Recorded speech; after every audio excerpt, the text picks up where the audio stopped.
Numbers 35, New American Standard Version. Now the Lord spoke to Moses in the plains of Moab by the Jordan opposite Jericho, saying, Command the sons of Israel that they give to the Levites from the inheritance of their possession cities to live in, and you shall give to the Levites pasture lands around the cities. The cities shall be theirs to live in, and their pasture lands shall be for their cattle and for their equipment and for all their other animals. The pasture lands of the cities which you are to give to the Levites shall extend from the wall of the city outwards 1,000 cubits around.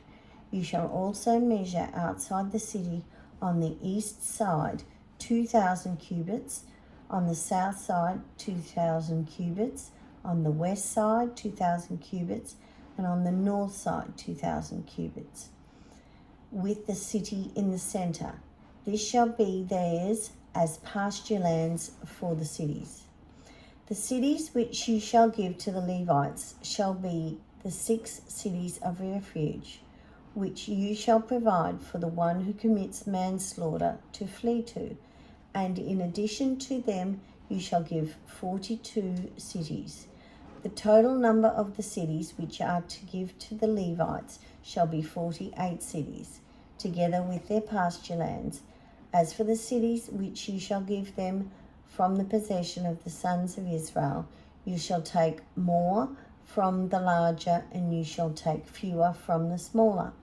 Each shall give some of his cities to the Levites, in proportion to his inheritance which he possesses. Then the Lord spoke to Moses, saying, Speak to the sons of Israel and say to them, When you cross the Jordan into the land of Canaan, then you shall select for yourselves cities to be your cities of refuge, so that the one who commits manslaughter by killing a person unintentionally may flee there. The cities shall serve you as a refuge from the avenger, so that the one who commits manslaughter does not die until he stands before the congregation for trial. So the cities which you are to provide shall be 6 cities of refuge for you. You shall provide 3 cities across the Jordan and 3 cities in the land of Canaan. They are to be cities of refuge. These 6 cities shall be a refuge for the sons of Israel, for the stranger and for the foreign resident among them, so that anyone who kills a person unintentionally may flee there. But if he struck him with an iron object so that he died, he is a murderer. The murderer must be put to death. And if he struck him with a stone in the hand by which he would die, as a result he did die, he is a murderer. The murderer must be put to death.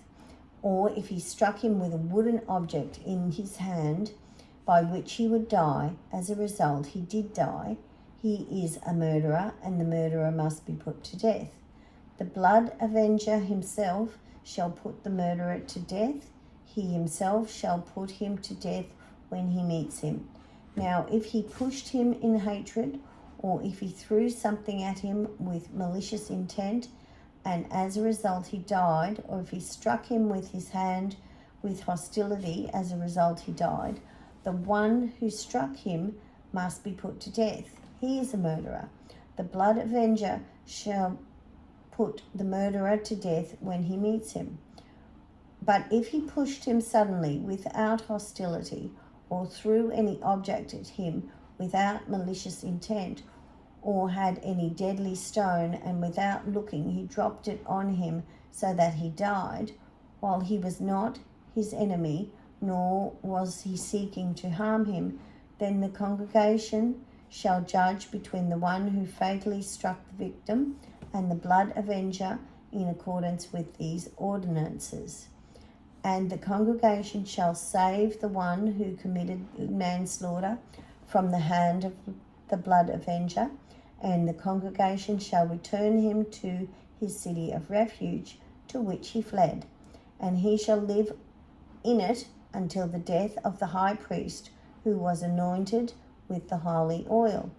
But if at any time he goes beyond the border of the city of refuge to which he flees, and the blood avenger finds him outside the border of his city of refuge, and the blood avenger kills him, he will not be guilty of bloodshed, because he should have remained in his city of refuge until the death of the high priest. But after the death of the high priest, the one who committed manslaughter may return to the land of his property. These things shall be a statutory ordinance for you throughout your generations in all your dwelling places. If anyone kills a person, the murderer shall be put to death on the testimony of witnesses, but no person shall be put to death on the testimony of only one witness.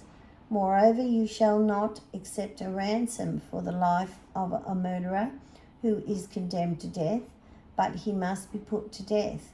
And you shall not accept a ransom for one who has fled to his city of refuge, so that he may return to live in the land before the death of the priest.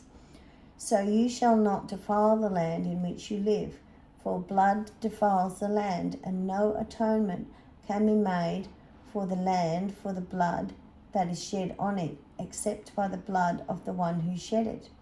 So you shall not defile the land in which you live, in the midst of which I dwell, for I, the Lord, am dwelling in the midst of the sons of Israel.